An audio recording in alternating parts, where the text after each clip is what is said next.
راز پنهونی که توی فیلم گربه چکمه پوش آخرین آرزو متوجه نشدید. وقتی گربه بولا خوابیده توی دانمارک رو بیدار میکنه و بهش حمله میکنه، اگه با دقت به کارتای روی میز نگاه کنید عدد 6، 7، 8 و 2 رو میبینید. بعدتر توی فیلم وقتی گربه داره دست پدرش رو توی بازی پوکر حساب میکنه، دقیقا همون کارت‌ها رو در دست داره که این یعنی گربه قبلا اونجا بوده.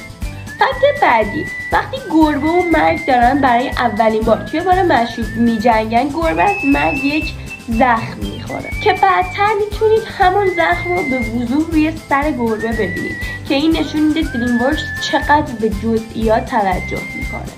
و آخرین فکت، هممون میدونیم که جک هورنر شرور فیلمه، اما اگه با دقت به پوستر تحت تعقیبش نگاه کنید میبینید که جک هورنر شاخه شیطانی داره. اگر از این سبک ویدیو خوشت میاد حتما من رو دنبال